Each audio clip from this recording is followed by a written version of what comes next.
PhD-Student workshop on industrial and public economics. Yeah. Unfortunately, the Vice-Rectorate for doctoral studies couldn't be here. She has some personal problem, but I am sure that she will be very happy to be in this event. Okay. Yeah, but I have to substitute her. Yeah. Unfortunately, maybe for you. Anyway, yeah, for me, this is a very special situation because, as some of you know, I am a member from the economics department, from the ECO-SOS, and in the past I was the director of the doctoral program of economics and business, so I am fairly involved on this type of event. Okay. This is the 12th edition, Jose Maria, so it seems that maybe we are starting an history, or maybe that we are so whole. Okay, so anyway, this is a very important event for us. I think that this is a very important event for the doctoral program and for the ECO-SOS, because it's an event, you know, linked with the PhDs, linked with information, with this first stage of research. Yeah, and for us, I think that this is a very, very relevant, you know, thing. Yeah, as you will know in the program, assuming that Jose Maria will explain, this is a wide list of topics that will be analyzed on this workshop, since sustainability, innovation, yeah, urban and regional analysis, you know, health, public economics and markets. So a wide list of topics will be analyzed here. I think that I have to thank to the organizer committee and the scientific committee for the job. You know, I know that this is a hard job that is developed year by year. Yeah, so 12 years. So I think that we have to acknowledge this dedication, which is not so easy, you know, for us. So congrats to this job, and try to continue with this effort in the future. And thank you for the keynote speaker, yes, Professor Andrés Carvajal. You clearly will increase the quality of this workshop and also the attraction of the students on this, yeah? No, yeah. We don't know. Yeah, we have to estimate. Okay, so thank you for being here. And yeah, I think that I want to finish with some last words. I think that we have to enjoy for these 2 days, enjoy for these 2 days of research, enjoy of these 2 days of networking, relationships, enjoy of these 2 days in Reus, and enjoy of these 2 days in the Universitat Rovira, Virgili, which is one of the top universities in research in Spain, in all the rankings that you can read. Okay, so for us, it's a pleasure that you are here, and congrats to the ECO-SOS for this, for organizing this wonderful event. Okay, thank you.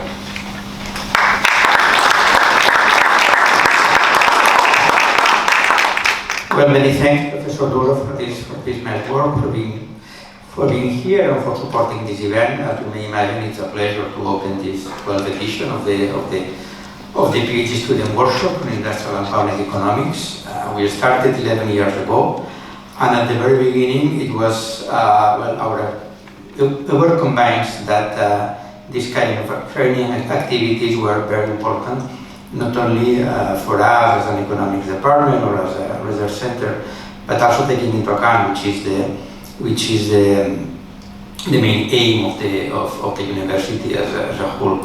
And after 12 editions or 11 editions, and this one, we are very proud of this workshop. We have received a lot of congrats from previous keynote speakers, from previous students that have repeated and tried to be here again. This is, as you may imagine, a joint work. We have a local organizing committee, we have a scientific committee. All of them have worked very, very hard. This year we have a lot of, let's say, unexpected changes, last-minute changes in the program that we have tried to accommodate them. So we are doing our best in order to deal with these last-minute situations. But overall the program is the one you have at the entrance or inside your folders. About this edition, obviously, I would like to thank Professor Andrés Carvajal for being here after traveling a very long journey from California. And it will be a pleasure to listen to him and obviously to have him during the workshop in order for all of us to interact with you. So you are, thanks again. And what do we have in this edition? We have 5 sessions, 14 papers, plus 6 posters there. So you will meet the authors of the posters at the coffee breaks. Okay, so they will be here or around here if you want to discuss with them. We have the first session is the one which will be today at 11:15, Innovation, Competition and Labor. Then the environment session today after lunchtime at 2:30. Tomorrow, public economics and markets at 9:30, the first session of the day. Then urban and regional at 11:30, and health at 2:30 tomorrow.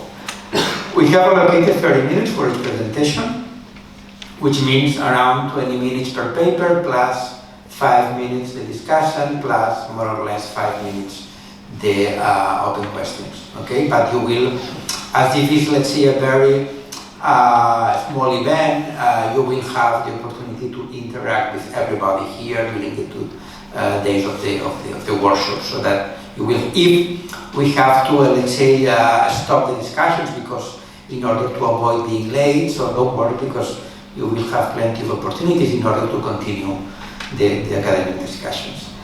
Tomorrow we will close at the afternoon with a couple of awards. The first one is the best award to the best paper, which will be awarded by the Department of Economics. The chair of the department is not here today. She has also let's say, a last-minute meeting, but she will be here today, later on. And then we have the second award, which is the Premio Innova, which is an award given by the Cátedra de Innovació Empresa, and it is given to the best paper on R&D and innovation. We will give both awards tomorrow at the end of the workshop. We have today the lunch at 8:30. You have all the information in the program. Is a restaurant which is at the city center, just at the main square where the city council is located. So it's Plaza Mercadal. It's very easy to find it. And let me finish by acknowledging all the job done by Jorge Vilella, which is the deputy head of the ECO-SOS, and also Eulalia and Lourdes and all the members of the department that have been collaborating in all this. It seems that perhaps you may imagine that organizing a small event like this one is easy, but behind this there is plenty of work to be done and plenty of small issues to deal with, and it's something that we really appreciate all the people that have been collaborating with us. And that's all. Thank you very much for being here again. Enjoy the workshop, enjoy the city, and we may move to the keynote lecture by Professor Carvajal. Thank you.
Bon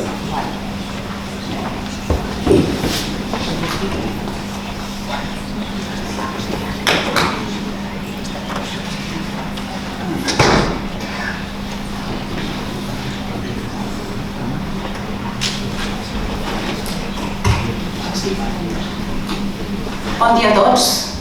Moltes gràcies per ser aquí. Good morning, everybody. Thank you very much for being here.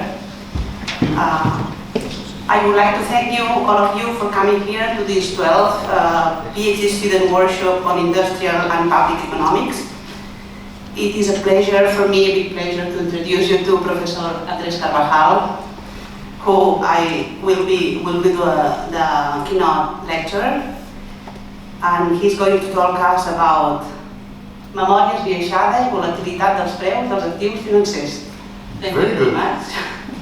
Andrés Carvajal holds a master from the Universitat Andes in Colombia and a PhD in economics at Brown University.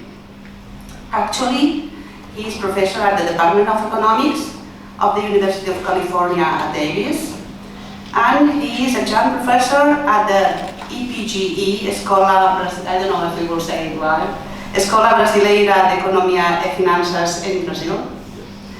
From 2020, he is editor-in-chief of the Journal of Mathematical Economics, and he was co-chair of the 2020 North American Summer Meeting of the Econometrical Society, co-editor of the Canadian Journal of Economics, and associate editor of the Journal of Mathematical Economics.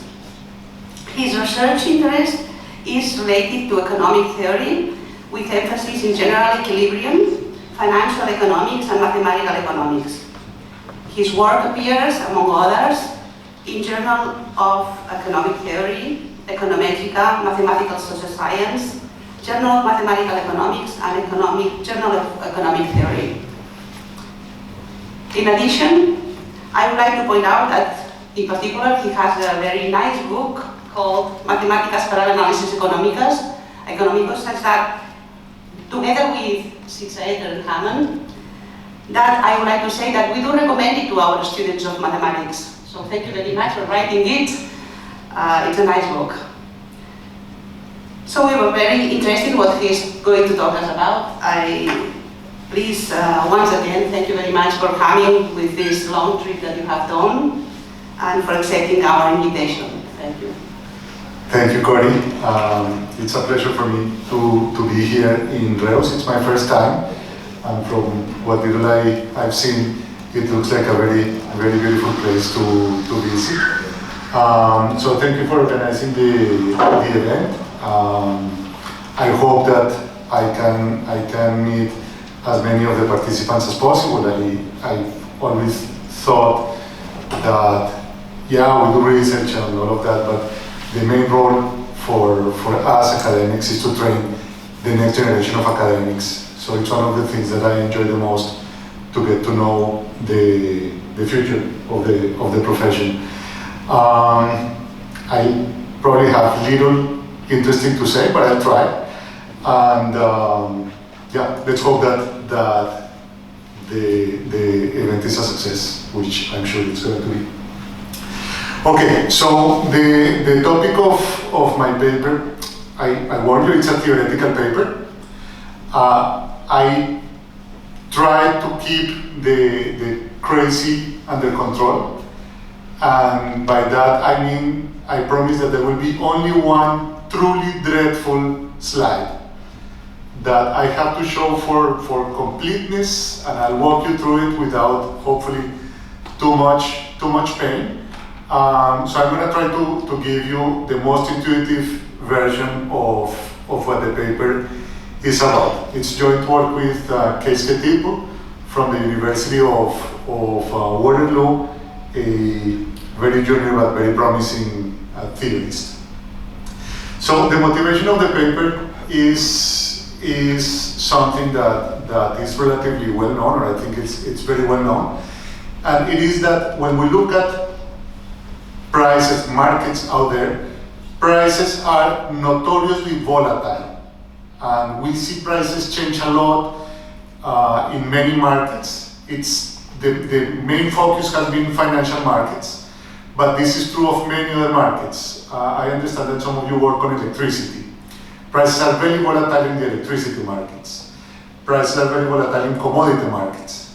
Many markets show prices that change a lot, perhaps too much. And in particular in financial markets, people have argued very clearly that the volatility cannot be explained by the underlying fundamental volatility of the market. So the typical argument is when you trade a financial asset, you're trading a future stream of revenues. And well, these revenues are uncertain, and then depending on what news you get today, you may have a different perception about what the future revenues are going to be.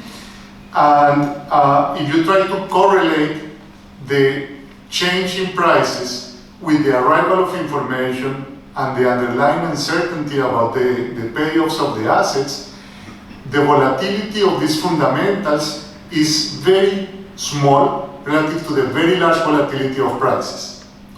So you cannot explain the volatility of prices, which are endogenous variables, from the volatility of the exogenous fundamentals of the economy, because the orders of magnitude are very different. Very small volatility in fundamentals generates very large volatility in prices. And then the question is, okay, why? How could this be the case? If we have in our models, we typically assume that agents are super sophisticated, rational, that markets clear, that information aggregates very quickly. We should not be seeing as much volatility as we see in prices. So our models are failing to capture something. There is something that our models are unable to capture in reality, which is generating all this volatility. So this is going to be a paper where we try to generate excess volatility. So we're going to write a model which, as you're going to see, is going to be very simple, and this model is going to have multiple equilibria. At some of these equilibria, the volatility is just what you would expect, what's explained by fundamentals, but we can also see that the interaction of the agents and some assumptions can generate a lot more volatility than the fundamentals would warrant. And that's going to be the lesson. So this is going to be a paper on how endogenously the interaction of traders can generate excess volatility and how much excess volatility. Okay? So I'll give you a preview of the lesson. We're going to be able to generate a lot of endogenous volatility, and by a lot I mean infinitely much.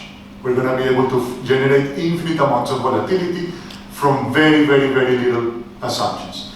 And that's going to be the lesson. I don't claim that the model is realistic. I'm on purpose taking an extremely simple model where only one thing can be generating the volatility. And that little thing is going to generate a lot of volatility. So the fact that the model is very simple, I take as a plus of the paper. The fact that in this extremely simple model, we can generate that much volatility is a big result. It tells us that in reality, in more complicated models, things could only be even more volatile. So the simplicity is there on purpose. I'm going to have to defend some of the assumptions. I'm going to defend two assumptions. You will see in a moment which ones, but everything else is there just for simplicity. If you brought Keisuke, my co-author, to give the talk, he would knowing him, I imagine that he would present a more complicated version of the theorem, because he says that I tend to oversimplify things. I think not. I say I try to clean up the complications and just leave the main insight. But we could put the model with a lot more realism, more institutional details, and more things going on. I'm not going to do that on the talk today. So there are two things that I am going to be emphasizing on the paper that those are the only two claims that we have with respect to the model being realistic. The first one is, I don't have it in the slides, the first one is that even though financial markets are large in the sense that there are many agents, typically in a single moment, only a few agents are trading at the same time. It's not like everybody is active in the market at every point in time. Even if you look at huge exchanges like the New York Stock Exchange or the London Exchange, at each point in time, only a few agents are trading. Many agents could be trading, but most are not. And at each point in time, only a few agents are trading. So we're going to have that in the model, but that's not new. That's not the main thing that we want to contribute. Our main contribution is motivated by the following. Okay, I'm going to give you an example from me. I remember, I have two daughters, and I remember very well that one of them was born on a Wednesday, and the other one on a Friday. And I know that, and I could bet my life on that. I have a niece and a nephew. I love them. I believe that they were born on a weekend. Maybe it was Friday, maybe it was Monday, I'm not sure. My best friend has a kid that I adore. He's the most amazing kid. I know the date of his birthday. I don't remember what day of the week it was. It's not because I wanted to remember my daughter's date of birth more than the others. It's just that it got ingrained in my head. I remember what I was wearing on the way to the hospital. I can go a little bit, I don't know, I imagine that many people in this classroom remember who scored the goal of the 2010 World Cup in the final. Iniesta, I think it was his right leg. How many of you remember who scored the goal of the final 4 years later? I know, Mario Götze. Okay, but probably here not many people remember Götze. Everybody remembers Iniesta. If I were giving this talk in Munich, perhaps more people would remember Götze than Iniesta. We human beings have selective memory. It's not because we try to remember some things more than others. It's just that our brains retain some information more than others. We have idiosyncratic recall. We have what psychiatrists call biased recall. We just remember some stuff more than others. Okay? And you could tell, yeah, that's true for goals in World Cups or for the date of your birthday. But people have found that even professional traders in financial markets have biased recall. In particular, people who have been through periods where markets crash become more pessimistic for a very long period of time.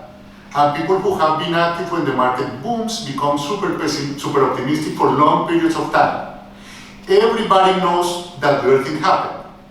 People who were present during a crash also witnessed the boom. They were not active, but they would witness the boom. But in their minds, the crash is more present. When they assess the arrival of new information, they remember the crash more than they remember the boom, and vice versa. So we're going to have models, a model where the market may be very large, but at each point in time, only a few agents are trading, and these agents have biased recall. They remember some dates more than others. And we're going to see how much volatility we can generate from just those two little facts. Okay? And as I said, the preview is that we're going to be able to generate a lot of volatility. Really, a lot of volatility. Corey, I don't have the time, so you're going to have to keep me honest. Okay, yeah. You let me know. Yeah. Okay. So there are some other papers in the literature that have similar ideas. I'll tell you where our paper is similar to their papers and where we separate. I'll tell you later on. I think the coolest thing that we do is precisely what the other papers haven't done, so I'm going to try to emphasize that. there is something about my results that I don't like, and I'm also going to emphasize that, and I want to be honest that if we could do without it, we would, but we can't. Okay, so I'll also try to emphasize the shortcoming of the paper. Okay, so this is the story that I have. Imagine that we have a world that has existed forever and is going to last forever. Okay, so the time started at minus infinity, and it's going to go all the way to plus infinity, and for each number, positive or negative, that corresponds to one period of time. Okay? Normally, we index the agents, we call them agent 1, agent 2, agent 3. Normally we do that in models. For some reason that my co-author hates, I'm going to call them minus 1, minus 2, minus 3. I'm going to put a minus in front of their names. It's going to make my life easier when I write things. Okay? So they're going to be capital I agents called, there's an agent 0, agent minus 1, agent minus 2, until agent minus I. Okay? These agents are given, we don't explain participation in their trades. We assume that there is only one commodity in the world, so there is GDP, wealth, whatever you want, and there is only one asset that can get traded. It's this asset that is a long-lived asset that pays a random return, capital R, T, at period T. Okay? And I'm going to tell you some assumptions on this asset in a moment. So there is one random variable, capital RT, which is exogenous, and everything else is going to be endogenous in this model. Okay? The price of the asset is going to be the variable capital PT. That's also going to be random, but that's endogenous, so that may be random.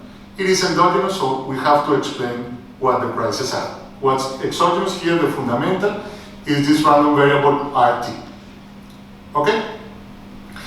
We assume that every agent cares about the expected return that they're gonna make from investing in the asset, and they dislike the volatility of that expected return. Okay? So each agent can buy X units of the asset or sell X units of the asset. This is going to be at the time of buying. They pay the price PT, so PTXT is the expenditure of buying the asset. They expect to get a return RT plus 1, plus they sell the asset at price PT plus 1, or they value the appreciation of the asset is also part of the return. So at time T, RT plus 1 plus PT plus 1 is going to be a random variable for the next period. They form expectations about that, and this is going to be the expected return, the expected profits of buying X units of the asset. It's the expected return per unit of the asset times the number of units of the asset. Excuse me. Yes? The return is dividend. The return is going to be dividends, yes. Dividends X price. So you get the dividend, and then you resell the asset and get the price. Exactly. So dividends is probably a better word. So I'm going to try to use dividends, even though it's R. Okay, now these agents are risk averse. They hate risk. So they're also going to compute the volatility of their profits. So given that they already paid the price T, the volatility only comes from the volatility of the dividends and the volatility of the price tomorrow. So they multiply the volatility of that variable times X squared, because it's a volatility, you have to get the squared term, and then they punish their utility by subtracting from the expected return the coefficient of risk aversion rho times the volatility of the portfolio. This is divided by 2 just for convenience. Okay? So these agents have what's called mean variance preferences. They like having a high expectation, they hate having a high variance, they weight the variance by some risk aversion coefficient rho and aggregate these two in order to determine the instantaneous utility. Okay? And every period, when they trade, they try to maximize, they choose the X that maximizes this instantaneous utility. Okay? If you want, I'm modeling these agents as if they were myopic. they were going to behave in exactly the same way as if they were infinite horizon planners, and they optimize in a contingent sense with respect to all possible contingencies. Okay, so this is the instantaneous utility. We don't need to write an intertemporal word because the behavior is going to be exactly the same. Okay, so let's imagine that each agent has a demand xit at prices pt in period t. We're going to assume that there exists some agent in the economy, we call it the market maker, who takes the price of today, sees the aggregate demand of today, and computes prices for tomorrow given by the price of today plus delta times the aggregate excess demand, the aggregate demand of today. So if there is excess demand today, the price tomorrow is going to be higher. If there is excess supply today, because some of the excess can be negative, there's going to be a lower price tomorrow. Okay? Okay, and then here is the first big assumption, is that even though there are all these agents in the market, let's imagine that capital I is a large number, at every period only n of them trade. Okay, so imagine that there are 1 million traders, at every period 100 of them go to the market to trade. That was our first assumption, and this number n is going to be fixed. So you, at random, you pick 100 people and they go to the market. Everybody who is not in the market gets a demand of zero, zero profits, zero risk, they're at home watching football. The 100 people who are trading are going to demand today and determine the price for tomorrow. Okay? And in every period, n people are withdrawn from the population to trade, again and again and again. Okay? So obviously, if you give me an initial price, from that initial price, you're going to get some trades for today, that's going to determine the price for tomorrow, and the price for tomorrow is going to determine the price after tomorrow. But notice that even given an initial price for today, the price of tomorrow is going to be a random variable because the n people who trade are going to be chosen random. Okay? So there is an element of randomness implicit in the evolution of prices from the selection of those people who are going to trade. Okay? Does this make sense? Okay. So capital P is going to be a stochastic process that we're going to define as an equilibrium, and we have to find a good definition for equilibrium. I'm going to try a few to see which one you guys like. Okay, so what we need to do, and what every economist does, is we have to take a position on how people form their beliefs about future random variables before they choose to trade. Okay? Notice, and I should have said it and didn't, notice that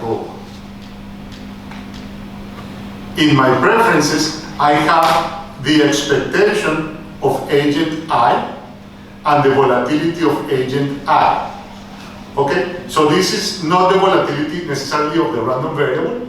It is what volatility and what expectation agent I associates to the random variable. Okay? There could be agents who are pessimistic, agents who are optimistic, so different people can have different expectations and different volatilities. Okay? So in order to determine how these people behave, we need to take a position on how they form expectations and how they form beliefs over the variance. If you do that, let's imagine that you take a position on where the expectations come from and the variances where they come from. Let's call that the belief formation process. If you give me a belief formation process, an equilibrium is going to be something very simple. It's a stochastic process for prices, such that these prices come from the equation of the market maker. PT plus 1 is PT plus delta times the excess demand.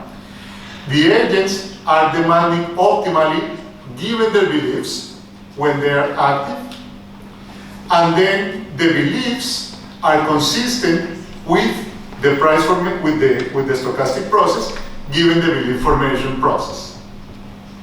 Okay? So the prices have to be consistent with the trades.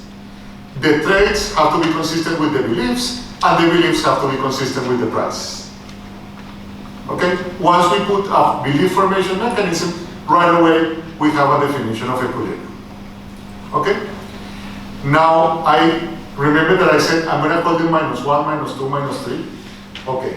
If you look at the second equation, I'm going to require that the demands be optimal only after t equal to 1. Okay? Before period 0, I'm not requiring the demands to be optimal. Before period 0, I don't care what the demands were. What we want is not a model that tells us why. Okay, this is going to sound like a big disappointment. My results are going to be not on what originated the volatility of the assets, but on why the volatility of the assets persists. Okay? So we're going to allow for agents to look at past history, see that in the past there has been a lot of volatility, form beliefs about the future, and see if that volatility persists. Okay? So at some point I'm going to be telling you, look, in this equilibrium, prices are volatile because they have always been volatile. Or prices are deterministic because they have always been deterministic. Okay? The origin we don't get. We just get the persistence of the volatility. Okay? Now, in order to explain the fundamentals, I still need to tell you something about the random variable RT. That's the only thing, the only exogenous thing that's going on in my model. Okay? So here is the big surprise. We're going to assume that RT is equal to 0 in every period. This economy could not have less risk. These people are trading empty pieces of paper that never pay any dividends. Okay? There is 0 fundamental volatility in this economy. So if some volatility arises, it's going to be endogenous. Exogenously, there is absolutely no volatility. Of course, I could repeat all the results, and there will be some exogenous volatility and then some endogenous volatility. I'm isolating the endogenous volatility by assuming 0 exogenous volatility. Okay? So the only random variable now is the prices. An endogenous random variable. Okay. This, when I say this, I lie, and today I promised that I was going to be very, very honest. I promised to myself. There are 2 random things going on. Endogenously, the prices are going to evolve randomly, and also the selection of agents to trade is going to be random. Okay, that's the only remaining randomness in the fundamentals of the economy. At the beginning of the talk, I'm going to assume that we consider only stationary equilibrium. The economy is perfectly stationary. The only exogenous variable is always the random variable 0. It's degenerate, and the selection of people to trade is stationary, so we're going to consider only stationary equilibrium. The distribution of variable PT is going to be an IID distribution of prices. Okay, not PT. I'll tell you in a moment what's going to be IID. Okay, so just as a warm-up, let's imagine that you bring somebody from, I don't know, a macroeconomist comes to give this talk, and then they're going to say, look, the obvious thing to do is rational expectations equilibrium, right? We've been doing that since Lucas and Barrow taught us how to do it, so let's do rational expectations equilibrium. Okay, so if these people had rational expectations equilibrium, let's imagine that these agents have the belief that tomorrow the price increase over today's price is going to be M. That's going to be the expected change in prices. Rational expectation means the same expectations for everybody. So everybody expects the prices to increase by M. And everybody thinks that the volatility of the prices is V. Okay, everybody has the same expectations. Then, for everybody who is active, the demand that comes from their preferences, from their mean various preferences, is going to have this form.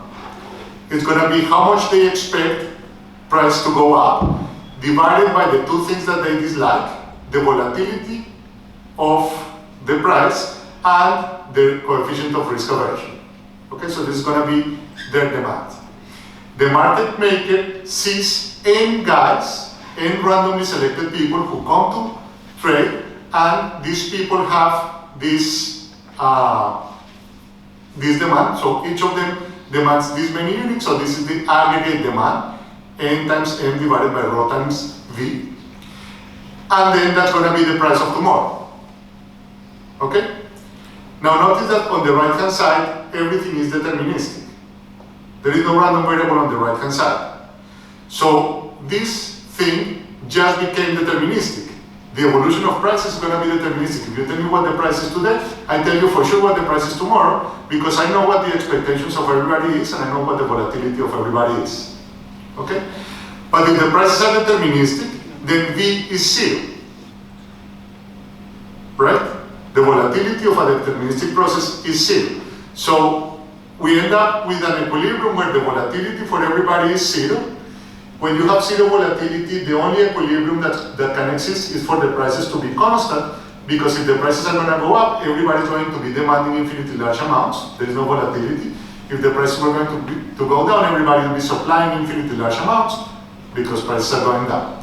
So the only rational expectations equilibrium in an economy where there is no fundamental volatility is to have no endogenous volatility.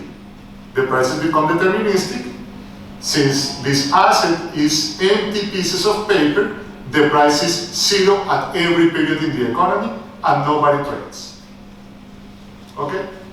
So if in this market there happens to be some trade, it's going to have to be because somebody has some form of irrational expectation. Somebody is screwing up a little bit relative to what the typical macro model would tell you that people do. Okay, now let's imagine that we don't assume that people are that sophisticated. Let's imagine that instead of just knowing the moments of the distribution of endogenous variables, these people have to look at the past series of the endogenous variables and learn its distribution. Okay? So let's imagine that these people look at a very long history, they look at a history of past prices, and with that history of past prices, they compute the expectation and the volatility. Okay? So imagine that you are agent I, and you look at the history from, you are at period t, lowercase t, and you look at the history that started at period minus t, long in the past. Okay? If you want to compute the expectation of the price increase, you take the series and you take the arithmetic average of your series. This is going to be your m bar t. And if everybody is doing the same, this is going to be the same regardless of your I. It's not m bar it, it's m bar t. Okay? Now, these people are learning the moments of the distribution. So there may be periods where they are still learning and they make mistakes. But if we assume that the history that they observe is sufficiently long, if you let t go to minus plus infinity, so that means that they have seen the whole history of trades, then by the law of large numbers, this empirical mean is going to converge to the actual mean of the distribution. And then once everybody knows the mean, they can also know the variance, then this becomes exactly the same case as the rational expectations equilibrium. Okay, in rational expectation, everybody wakes up knowing M and V, and therefore there can be no trade, and the prices become deterministic. Here, people are learning, but if you give them a long enough history, it's as if they knew M and V because they figured them out. Okay? And again, in an adaptive expectations equilibrium, the only equilibrium is deterministic, zero volatility, the price is 0 throughout the whole thing. No endogenous volatility. Clear? Okay, so far, we're just saying an economy without fundamental volatility, rational expectations or adaptive expectations give you no endogenous volatility. Now, Andrés and Keisuke get creative. And this is where our contribution is going to come. let's imagine that agent -5, that's the name of an agent, remembers period -5 more than every other period. An agent -6 remembers period -6 more than every other period. Okay, that's me remembering the days when my daughters were born, and my brother, I imagine, remembering the day when his kids were born, but not me, his, and not him, mine. Okay, so every agent is going to have this one day that got stuck in their memories, and that's just for convenience. We assume we index the agents by the date that they remember more than others. Okay? So now, assuming that these people look at past histories, then what agent I calls his expectation of the price increase for period T is going to be an average of what the adaptive agent would do, the historical mean M bar T, weighted by 1 minus theta, and the observation that he remembers the most, weighted by theta. Okay? So this agent is non-Bayesian, his biased Bayesian. There is this one observation that he weights more than the others, and that's going to be observation I. Yes, Professor? That's why you put the minus in the names of the players, right? That was the only reason, yes. But then, I wonder that because you select 100 players each time, or n players each time, so they should remember when they were selected before. Yes. Okay. So you assume indeed that they were selected that time minus whatever, and they remember exactly that period. Okay, a good point. Not in this version. In this version, I'm assuming that these people remember that period, whether they were active on that period or not. In a version that I'm not going to present because that is a bit hairy, people remember the period when they were active and they had experienced the largest change in prices. Okay, that's the most realistic one. It becomes a mess, and I don't think that it gives you more insight than this. So here, for simplicity, I remember if my name is -17, I remember period -17, whether I was active or not. Okay? But good point. Any other clarifications? No?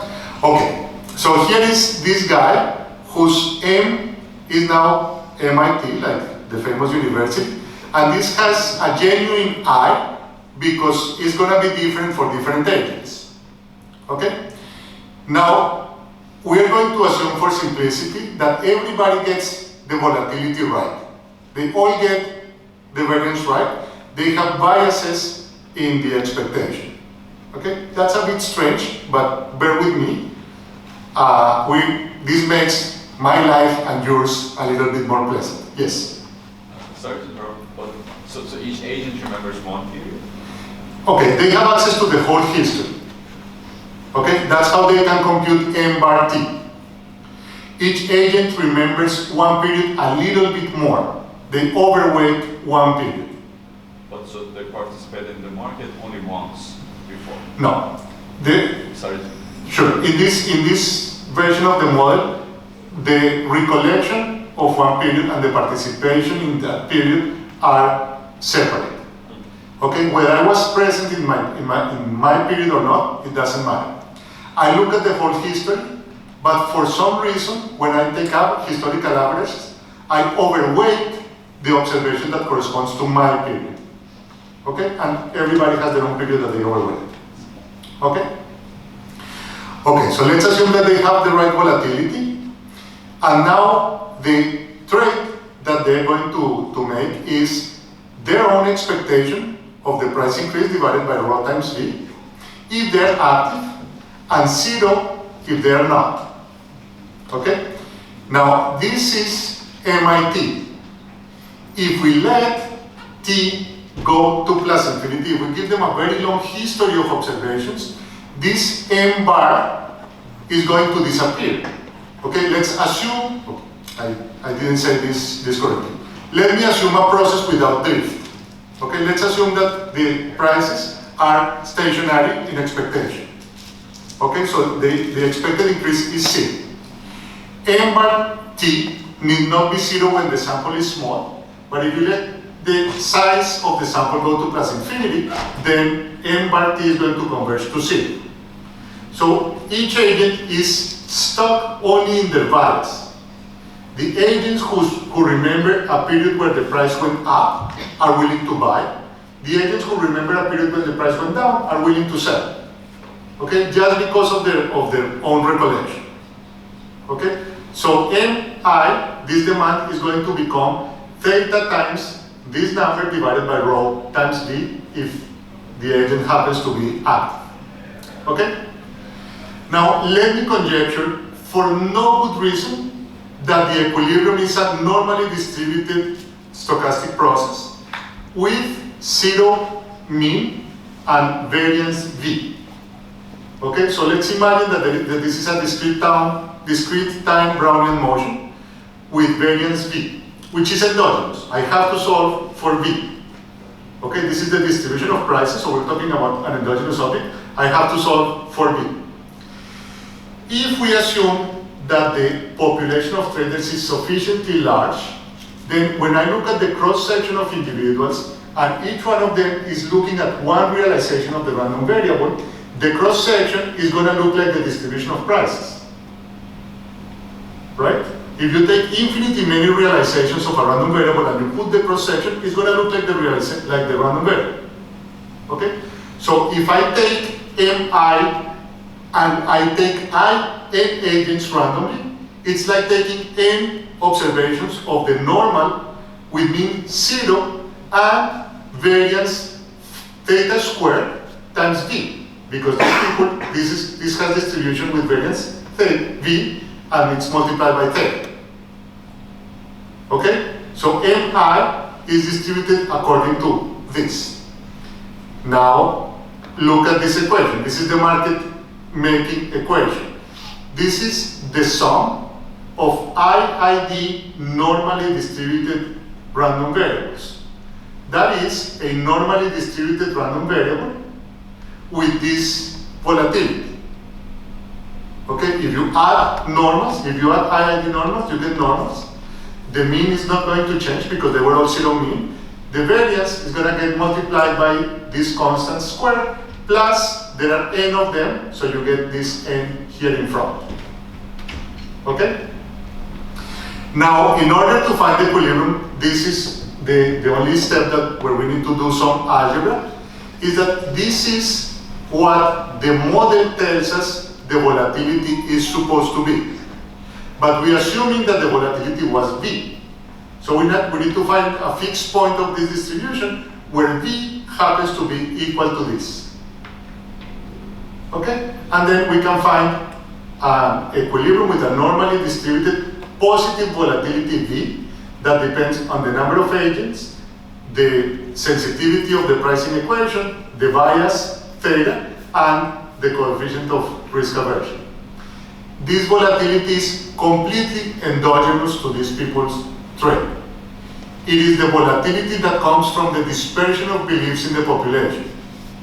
Each of them remembers a particular date.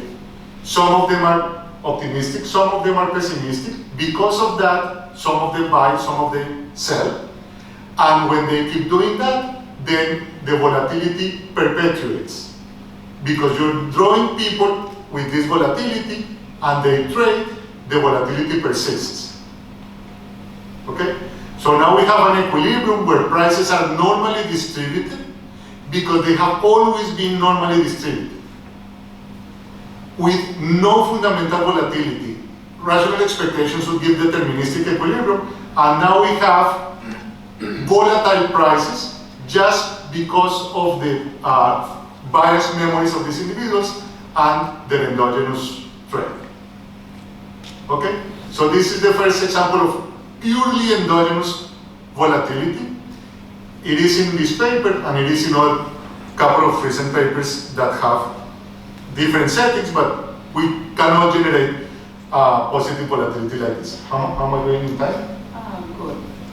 You still have more than half an hour. Oh, really? Yeah. Oh, okay. Well, it could be less than that. But Okay. anyway. Now you're okay.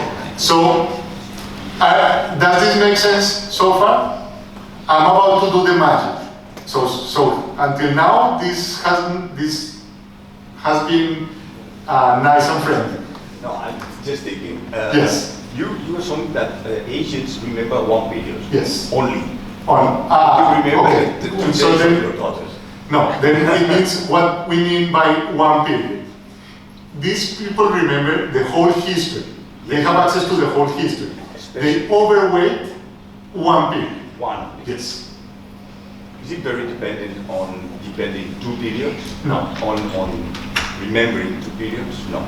No, if you let them remember many periods, then the law of large numbers would apply individual by individual and the effect may disappear. But if you don't do that asymptotics, if they remember n periods, the volatility is going to decrease, not n prime periods, the volatility is going to decrease, but it's going not all the way to 0. Yeah. So they could remember more than one period, and we have extensions where we do that.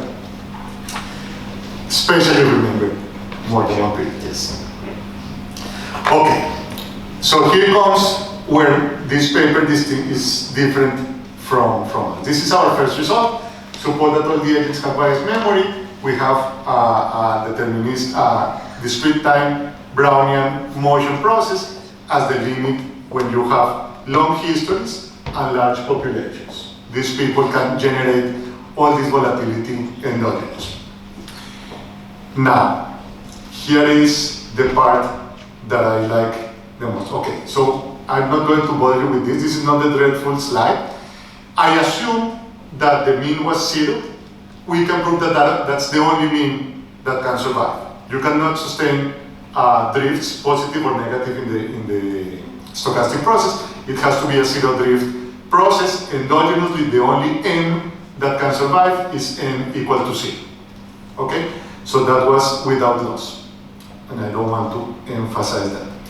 Now, here is the key equation. We have a stationary random process, a stationary stochastic process, where the left-hand side is a realization of a distribution. The right-hand side is a convex combination of realizations of the same distribution. Okay? We're assuming that Pt plus 1 minus Pt, the change in prices, comes always from the same distribution.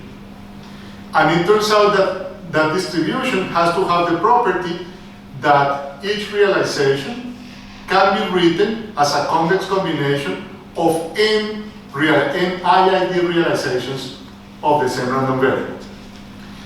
Not many processes have that property. Okay? Normally, when you take 2 realizations, okay, so the normal distribution has that property. Okay? If you combine normals, you get a normal. Okay? The Cauchy distribution has that property. If you combine Cauchys, you get a Cauchy.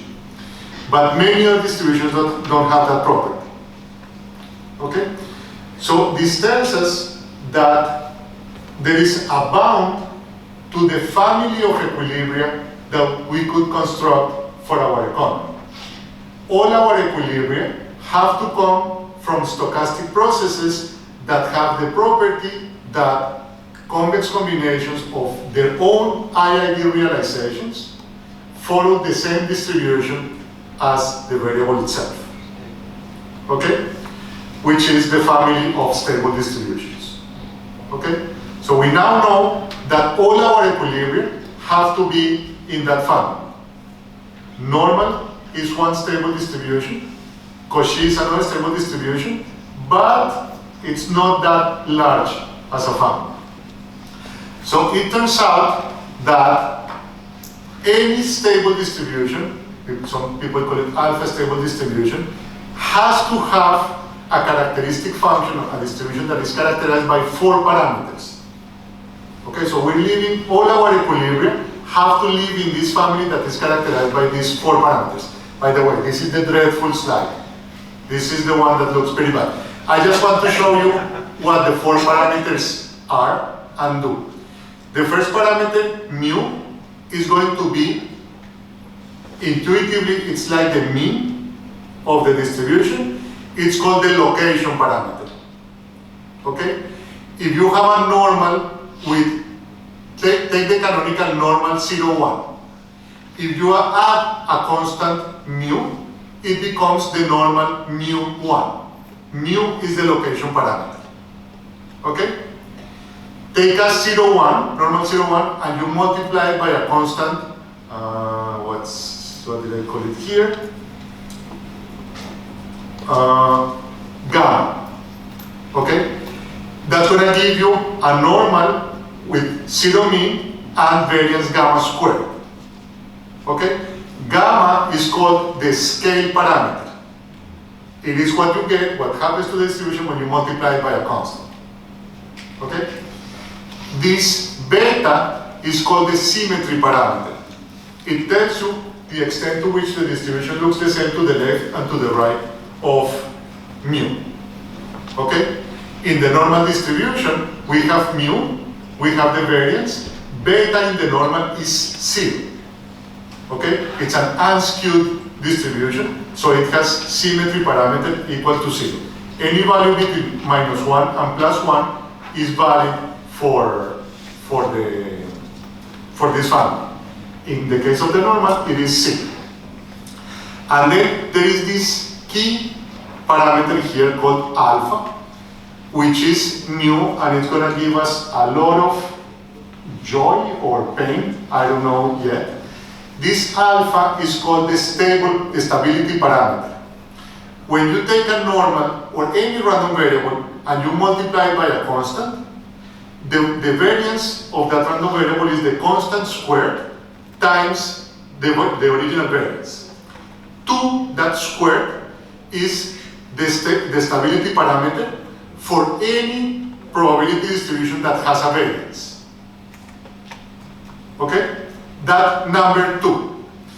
This distribution corresponds to the normal distribution when alpha equals 2. Okay?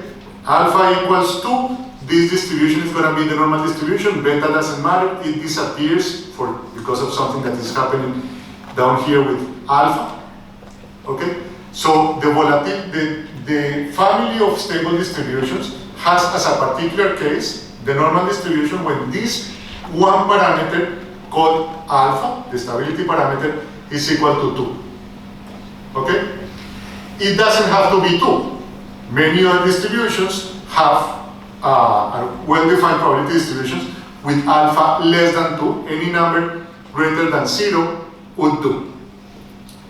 Okay?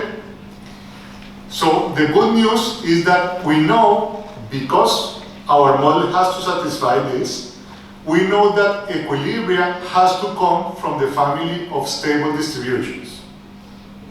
We have 2 equilibria already. Okay, the deterministic equilibrium, that's also going to be an equilibrium. If things have been deterministic, they will continue to be deterministic. And the Gaussian equilibrium. The question is, can we find other equilibria in this class? Good news and bad news. Good news, yes, we can. Bad news, this distribution has infinite variance except in one case, when alpha is equal to 2. Okay? If alpha is 2, if it's the normal distribution, it has a variance. If it's not, then the distribution has no variance, has infinite variance. Okay? Bad news as well, if alpha is less than 1, this distribution doesn't even have a mean. Okay? And that gives us nightmares. So we're going to allow for any alpha between 1 and 2, so that we have a mean, and we're going to allow for infinite variance as well. Okay? You could say, why? That's crazy. We don't see infinite variances in the real world. We don't, because the real world has only finite sample sizes, so it's impossible to see an infinite variance empirically. But in every data set of financial assets suggests that the volatilities are super, super large. And it seems like if we kept collecting data, the volatility would keep going up and up and up. To the extent that some people think that the best model of the evolution of prices is a stable distribution with alpha less than 2, so that we have infinite variance. Okay? So we're going to allow for infinite variance to get other equilibria for our very simple economy by letting alpha be less than 2. As I said, we require alpha larger than 1 because otherwise we don't have an expectation for our agents. Without expectations, we don't know how to model their behavior. Okay? Now, so we can, it follows from the properties of the stable distributions that the only non-degenerate equilibrium for our economy that has finite variance is the Brownian motion. Okay? We have a degenerate equilibrium, that's the deterministic case. We have a random equilibrium non-degenerate with finite variance. It's going to be the normal distribution. But we can also show, and now I'm going to tell you what it is that I need you guys to accept.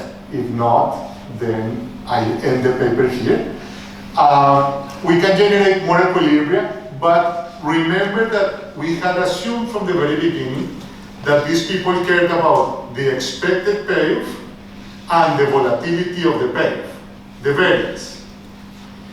And in that equation, we were always assuming that the variance was a finite number, right? And we're now saying, well, there may be equilibria with infinite variance. So we need to have we need our model to allow for infinite variance even in the fundamental preferences of the agent. Okay? Now, this model, these distributions, have no variance when alpha is less than 2, but gamma plays the role of measuring the dispersion. The scale parameter measures the dispersion of the distribution. Okay? When alpha happens to be 2, the scale parameter is actually the standard deviation of the process. Okay?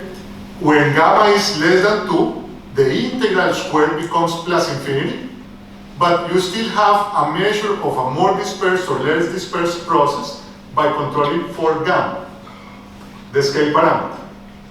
Okay? So, using that understanding, we're going to assume that the agents have preferences that are given by the expected profit of their portfolio, and here they take the portfolio squared, the coefficient of risk aversion, and they multiply by the scale parameter. Okay? This is a measure of the dispersion of the random variable that can be used when the variance is plus infinity. Okay?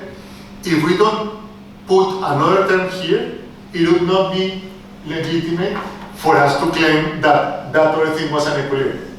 Because when the variance became infinite, our agents would stop trading if we did not allow for this slightly richer family of preferences.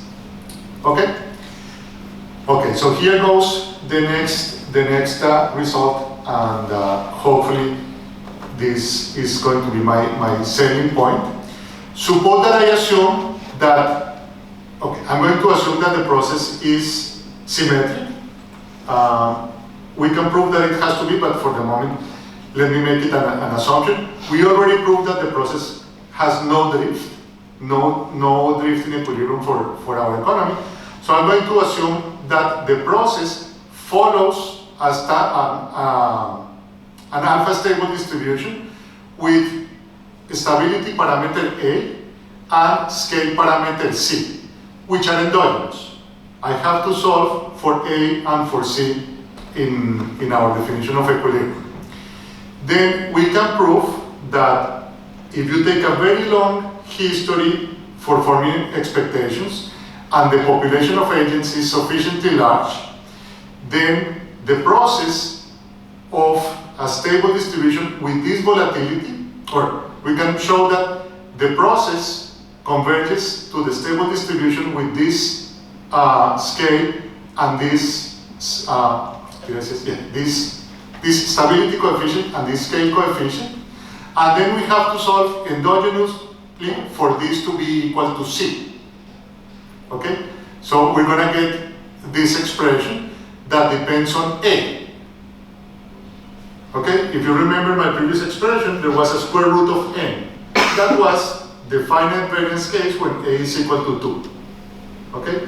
In this case, we're allowed for A being less than 2, and we get this C. Okay? Now, notice that I have one equation and two unknowns, A and C. Okay?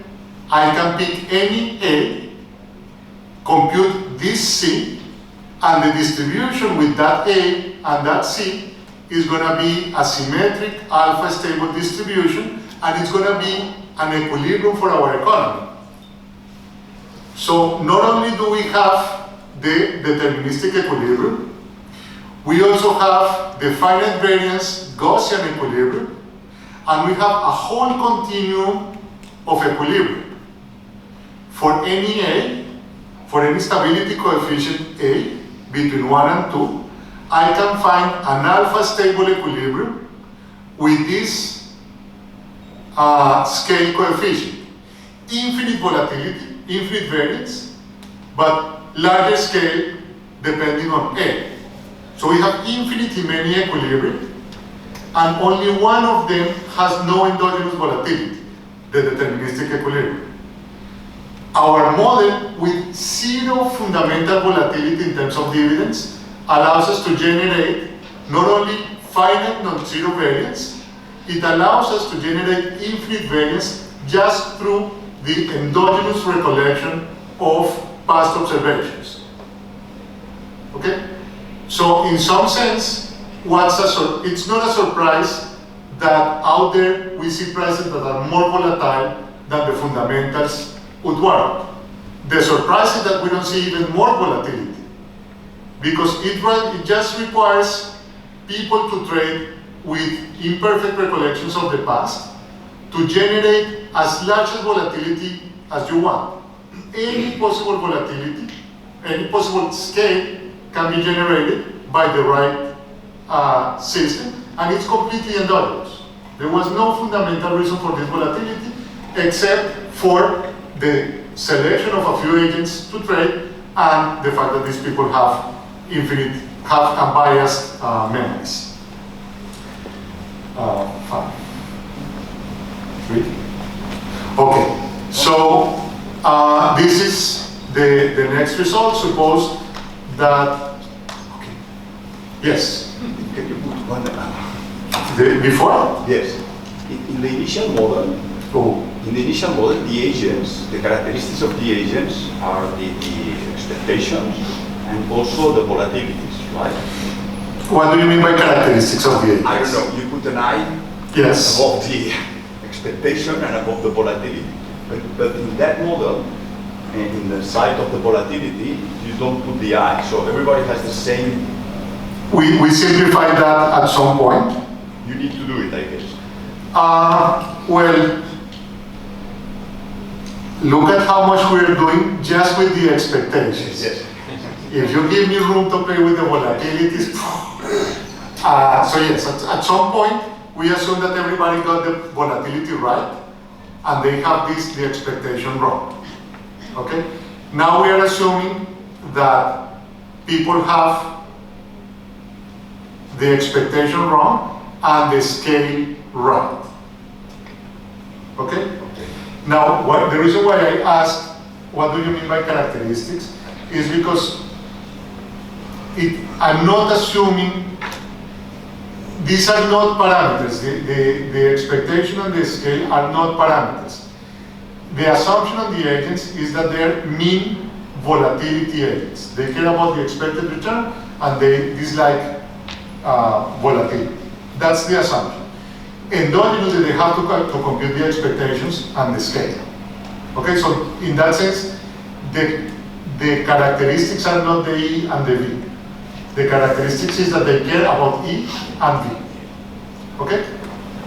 Yes? But I understand is that individuals may have appears in the mean but not in the variance. Yes. But this is a little bit strange because in the formula of a variance You have to know the mean. mean, Yes. but then is the correct mean.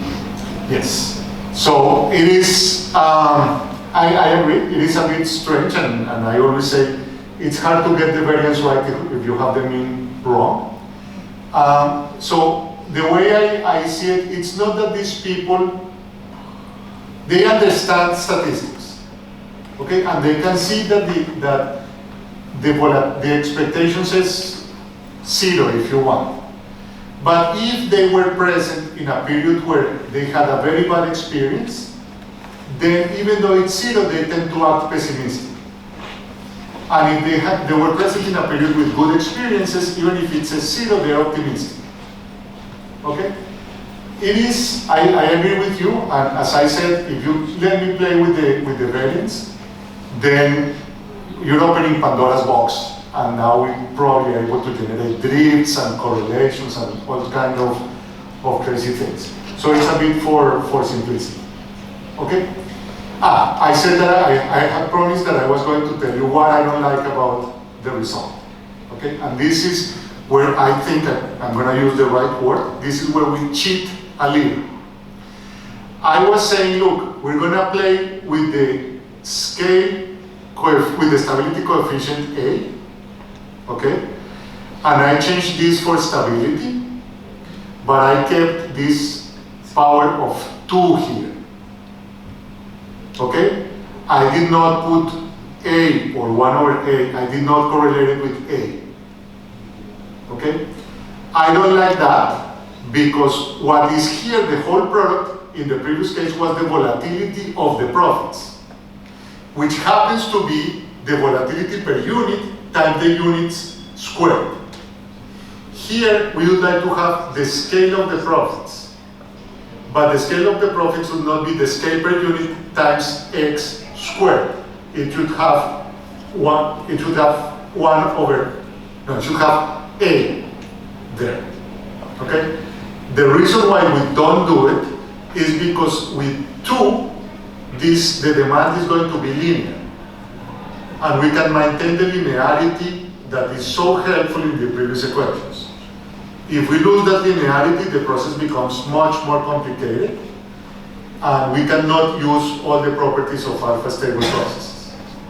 Okay, so here, this 2 is something that we do not just for simplicity and for convenience. We do it because we don't know how else to solve the problem if we put a number other than 2.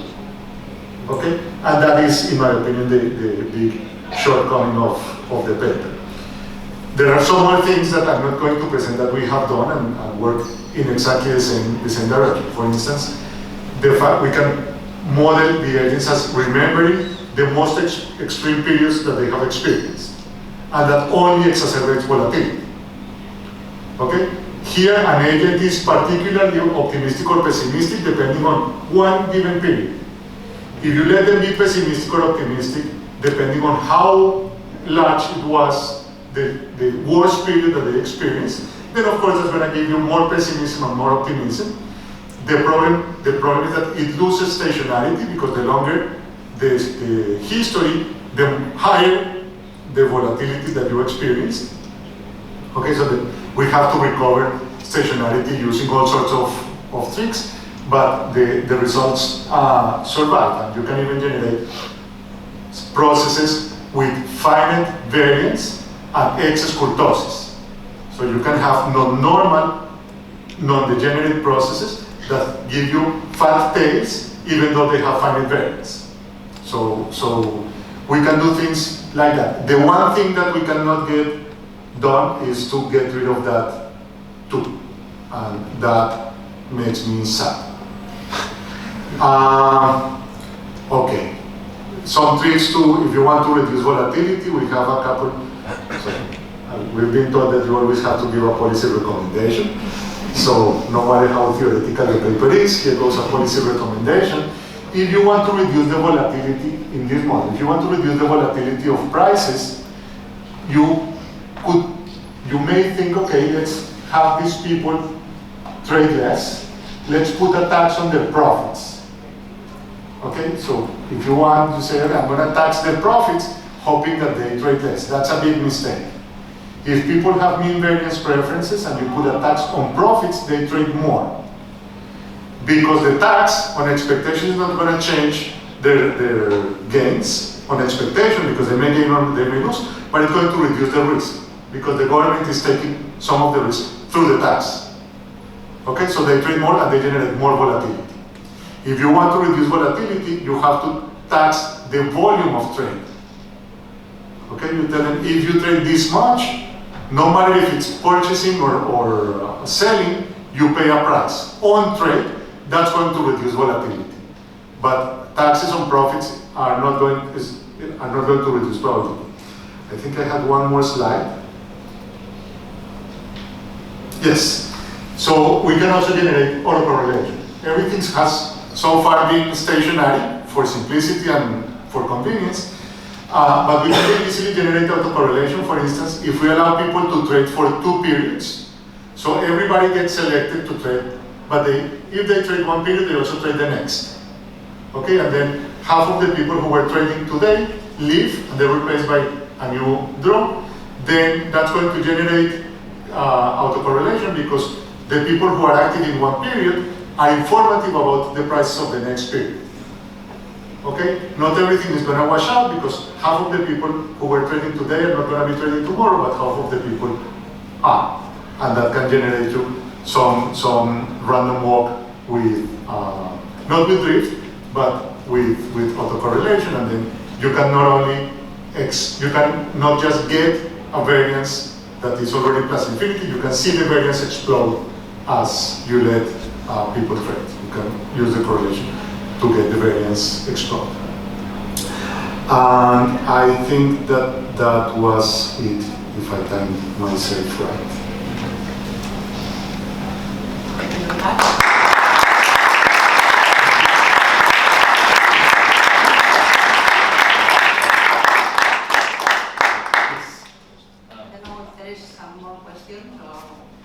There was one. Yes, thank you very much for the presentation. It was really interesting. I was thinking from the empirical point of view, maybe this is a naive question, but I would think that the more you trade, the larger the volume, the higher the liquidity, and the lower would be the volatility, right? Because more liquid assets would have, in general, a lower volatility, because they are more available, and so on and so forth. But we don't see that, right? Don't see that. We're not. In very liquid markets, prices are super volatile. So that's the puzzle.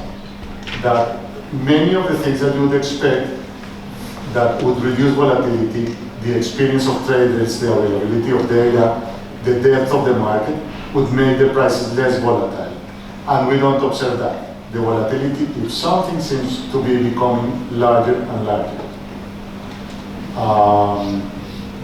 So that's the puzzle. It's not empirically observed that the volatility has been decreasing. If anything, it seems to be getting larger and larger.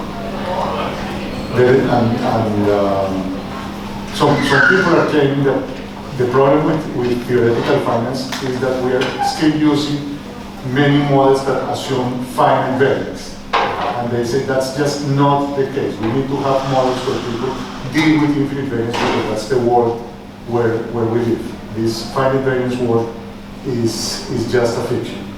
Yeah, so all this idea of having deep financial markets and more liquid markets, and it's not going to help